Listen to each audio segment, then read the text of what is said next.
Hi, I'm Kelly Cervantes, and this is Seizing Life, a monthly podcast produced by Cure Epilepsy.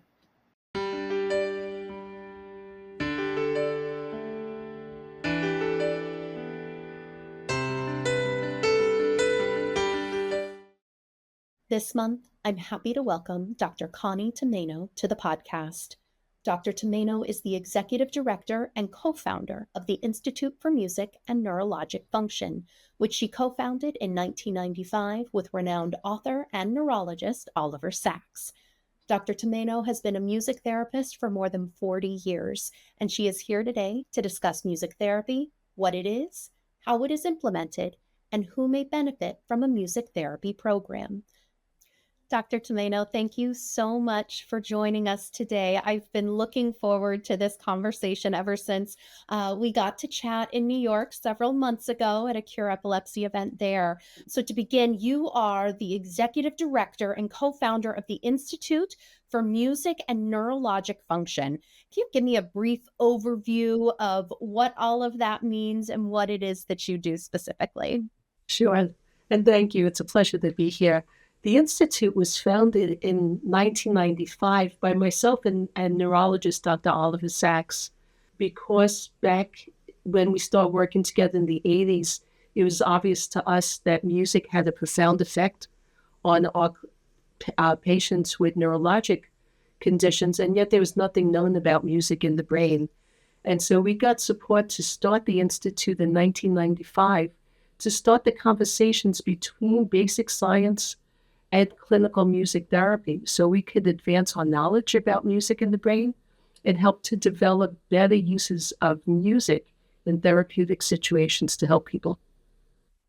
And I think people have a general understanding. We've heard of music therapy, but we don't necessarily always understand what that means or how it works. The work that the Institute does, it utilizes music in awakening and healing individuals with neurologic conditions. Can you tell us perhaps what some of those neurologic conditions are that respond the best to music therapy and perhaps some that don't?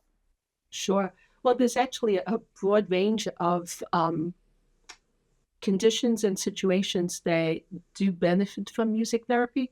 I want to be sure that people understand that when we talk about music therapy, we're talking about the clinical applications of music by a professional music therapist who's board certified, different from the general use of music by anyone to make us feel better. And sometimes people call that like music therapy the same way you would call aspirin, medicine, something that's been that we know works in general. So depending on the person's need, music can be used psychotherapeutically to reach somebody in an emotional state if somebody's depressed or anxious. So that's a very specific way of engaging somebody to find out what music may work for them. If a person has Parkinson's disease or a movement disorder, music may be used differently. In those cases, we would use rhythm, a specific type of rhythm, to help organize the motor areas of the brain so the person is able to move with more balance and coordination. If a person had a stroke or a brain injury, we may use music and words embedded in melody to help activate preserved areas of the brain that still process words, but differently from language because the language has been damaged because of the stroke. And through that use of a parallel network in the brain, we can actually help the person regain speech. And then there's all aspects of child development and language development, where music can be really beneficial. And then things like pain management. So there's quite a bit of research now on how and why music affects the brain and why it's such an effective therapeutic tool in a range of conditions. And so you sort of beat me to the punch there. I was going to ask about children specifically. I think that piece of it is really fascinating, that there is sort of these different applications for adults who may have experienced a stroke or dementia versus a child. Are there certain disease states that do not respond to music therapy where that wouldn't be an option? Sure. There's a few, and it's because of the way the auditory system engages many areas of the brain activity. So, for example, somebody who has a certain type of epilepsy that is triggered by sound, there's certain frequencies of sound, musicogenic epilepsy, certain frequencies of sound that can actually trigger a seizure. And so we want to be really mindful of what frequencies may do that and to avoid that if that were an issue. People who have frontal temporal dementia actually have damage to the temporal lobe that processes the tone, the melody of a song. And for them, music may sound like noise and be very distracting and uncomfortable. So for those people, we would want to be very mindful of not using music or using it differently. People who have, as we connect meaning and memories to music, we form these very strong connections. And sometimes those can be very depressing or trigger a trauma. So we want to be mindful of a person's history with music and not use a song or piece of music that may trigger a negative event. And if it does, the music therapist would process that to be able to help the person overcome those associations. That all makes so much sense. As with so much with the brain, I feel like there is just so little that we understand. Do we know why music therapy works? Why, someone with Parkinson's may respond to, you were talking about the rhythms, or why someone who may have a verbal disability may be able to sing. We've seen these videos. Do we know why music works in our brains the way that it does? The scientists have been really enlightening us on how and why music is so important. And it's because of the ways, for one thing, is music isn't just one stimulus. Music is the combination of multiple stimuli. It's frequency of sound. It's those frequencies of sound into musical notes. It's the rhythm and organized pattern of sound. It's the emotion and reaction and memories that we associate with that music. The auditory system in the brain is connected to every part of our brain, including our brainstem. So even through our auditory system, we could affect respiratory rate and heart rate. And it's because of the robust nature of our auditory system from our evolutionary development. So because music is an auditory stimulus, and because music engages multiple networks in order for us to hear a complete piece of music, every part of the brain is engaged. And because of those robust networks, we could trigger and organize and manipulate people's emotional responses and physical responses and respiratory rate and even pain perception through very careful use of music. I hadn't thought about that, how much of the brain it takes to process an auditory stimulus and the various effects that it can have. And I know that clearly there is ton of anecdotal evidence for this. I had it with my own daughter, Adelaide. She would, we would put on traditional children's music that was like very upbeat, and she would kick and she would scream and she was very unhappy. But we put on jazz, particularly Frank Sinatra, and everything, she would just completely relax and calm, and her eyes would open. She would become more alert. And so, I think it's very easy for us to see this anecdotal evidence. And I'm sure that there are scientists out there trying to sort of prove the research behind it. Do we have those answers yet? Do we have the science beyond the anecdotes? Sure, there's quite a bit of research. For example, there's been quite a bit of research on what's called rhythmic auditory stimulation, which is the use of patterns of rhythm to help organize movement. And so that's been very well studied. And it can be studied robustly because the pattern of sound is very specific and something that can be mapped very specifically in the brain in real time. So is that something that we can map using an MRI or an EEG? EEG, yeah. And you can see the synchrony between the person's movement and the beat of the music. So something very specific.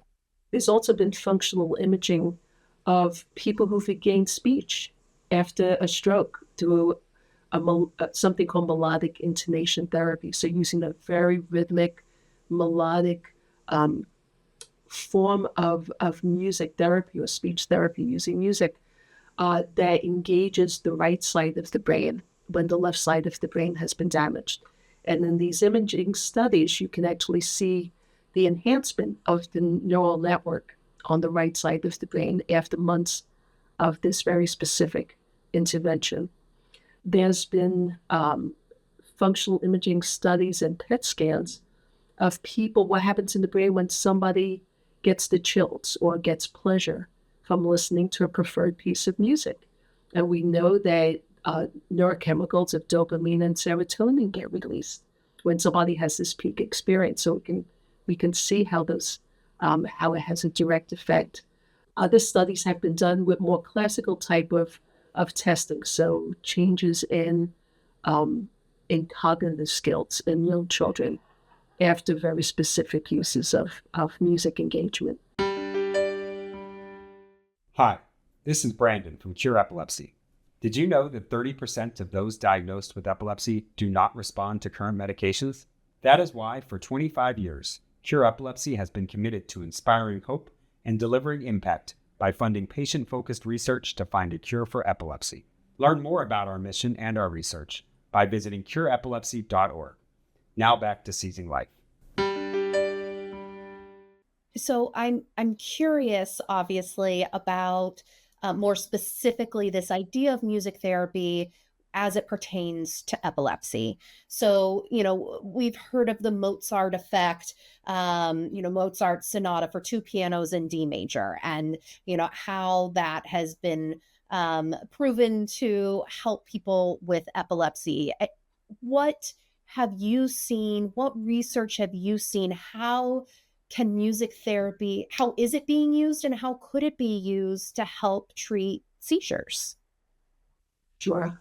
Well, there's multiple things. You mentioned the Mozart effect. And when people talk about that, it's the Mozart two piano sonata that Fran Mauscher and Gordon Shore actually had studied, not related to epilepsy, but studied its effect on attention and IQ. And then other scientists want to see if there was a correlation between Mozart and its effect on epilepsy or something else. People who've studied it, there's people who've found it to be effective and other researchers who didn't find the same results. But what the scientists who found the positive results believe it's because of the frequency of sound and patterns within Mozart, so very low tones and the harmonic structure of the Mozart that actually had an effect. When I've worked with people with epilepsy or when music therapists will work with somebody, we're looking at what may be the trigger to their seizures. So, for example, if somebody has anxiety and stress, and if that is the prelude to a seizure, then we may be teaching them to find music to help slow them down and relax. In that case, that may delay or even stop a seizure from happening. So somebody who's able to sort of get a sense of when something may happen. I worked with a young girl who got seizures right before she went to sleep or as she was going to sleep. So that's very common time for people getting seizures right as they're falling to sleep and right when they're waking up. That sort of in between states, very, very common. So in that case, what I did is I created a soundtrack of music that she liked, but in progressively slower rhythms. So instead of her body, I remember I said that the auditory system can actually regulate heart rate and respiratory rate. So the slow rhythm actually entrains these physiological states. And by her listening to the music that she liked that was progressively getting slower, it actually lulled her into a safe sleep without the seizure. So again, we're looking at about the person individually, what triggers the seizures, when do they come on, and if there's some connection between sound and those episodes that can be enhanced by music and a music-based application of some sort. I find that absolutely fascinating. And it sounds like music therapy is something that, not surprisingly, needs to be customized to each individual patient. And so I wonder what that process looks like. Someone with epilepsy, we'll keep it specific to epilepsy for this moment. They come to the Institute for Music and Neurologic Function, and they meet with a therapist. What does that process look like? What does putting together a plan for a patient entail? Sure. Well, there's a conversation with the patient, and if it's a very young child, it would be with the parent too, exploring the ways they use music in their life already, finding something about their seizure activity and what may precipitate it, so we get an understanding of what those triggers may be. And then working out, we may do something if it's related to stress management, anxiety. We may have the person improvise with us to see how they interact with music and the type of music they create. With technology, we could create a whole range of music to help with sedation and helping them feel calm. We may give them strategies for how they can incorporate music in their life, whether it's waking up or in the evening or throughout the day. There's quite a few things that we would do. But again, like you mentioned, it's definitely individually based. So whether we play music together, engage in music self-expression, or explore different types of music that the person may have an interest in to create a personalized playlist or whatever, that might be helpful too. So I want to make clear, I suppose, that this is a very specialized kind of music therapy that you're trained. It is board certified. Can you give us an overview of what that training looks like? Sure. Music therapists have a degree in music therapy from an accredited academic program, and maybe at the bachelor's level or at the master's level, and some of us have doctoral degrees in music therapy. And throughout the academic training, there's clinical training, which is culminated in a 1,200-hour clinical supervised internship. Once that's successfully completed, music therapists sit for a board exam and need to pass that board exam to become an MTBC, which is Music Therapist Board Certified. And then every 5 years, that certificate gets renewed based on continuing education. So, I mean, this is not unlike being a physical therapist or an occupational therapist or a social worker or anything like that. This is the same level of training and boards and continuing education. I just think that's so important for people to understand that this is truly a science-based clinical practice beyond, sitting around and just trying to help someone relax by listening to music. This really is backed up and with evidence-based research that proves the efficacy. Exactly. And in fact, Ian, so many times I'll get questions and people say, well, what type of music works best? And just like you mentioned, one size doesn't fit all of us are individuals. All of our auditory systems are different based on our lived history and our associations. And so we're really careful and mindful about the individual and what's going to work for them. And if anybody gave you a prescription, I'd question what that is if it wasn't based on that individual's need and background. So if someone is listening to this podcast and their interest is piqued and they want to know more, they want to know how to find a certified music therapist to speak with, how would they go about finding the right person? Sure. Well, there are listings of music therapists, board certified music therapists through the Certification Board for Music Therapy. So that's cbmt.org,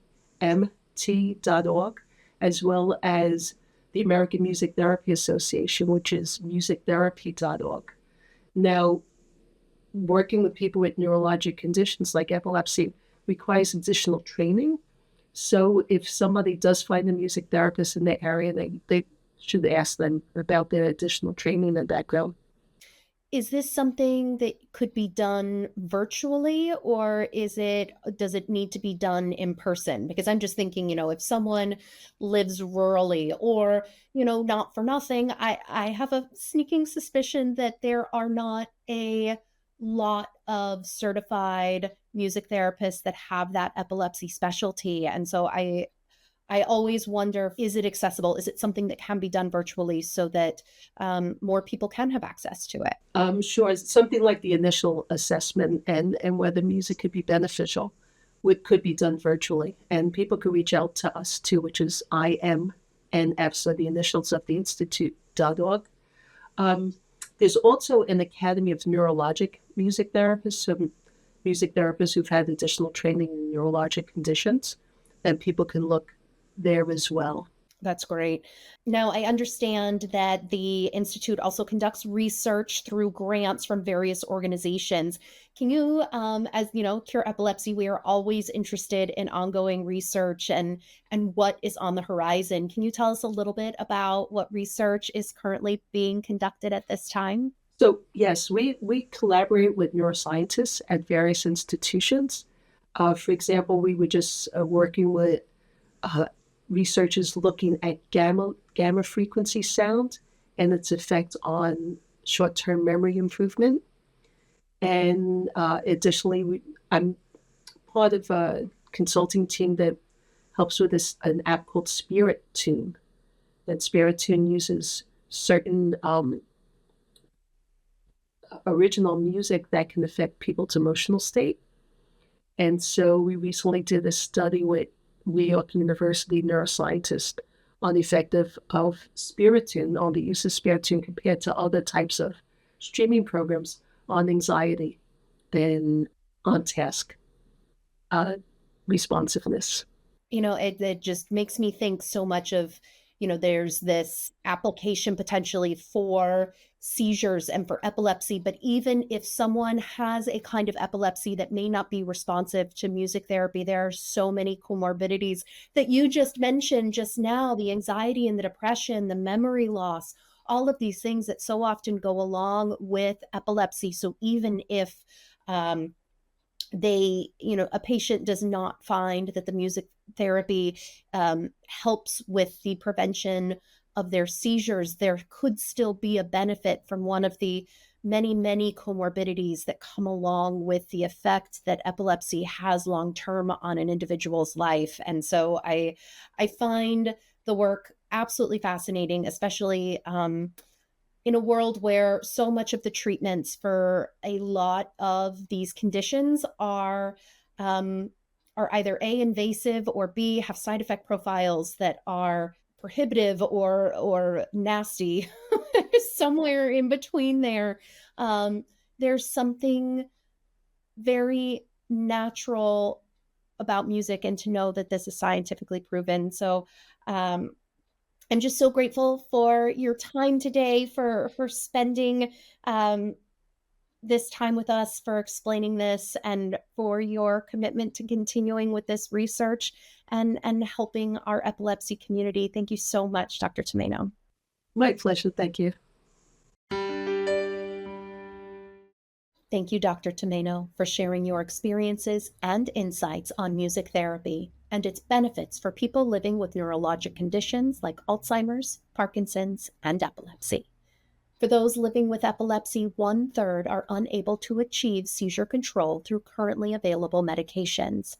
That is why Cure Epilepsy was founded over 25 years ago, to unravel the complexity of epilepsy, accelerate research, and develop new therapies. Our mission is to fund breakthrough research that will transform the lives of people with epilepsy as we lead the search for a cure. If you would like to support Cure Epilepsy in this mission, please visit cureepilepsy.org/donate. Thank you.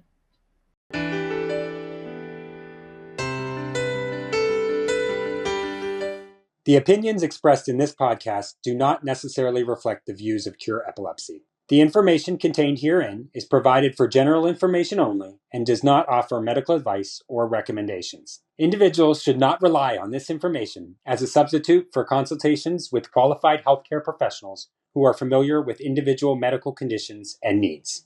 Cure Epilepsy strongly recommends that care and treatment decisions related to epilepsy and any other medical conditions be made in consultation with the patient's physician or other qualified healthcare professionals who are familiar with the individual's specific health situation.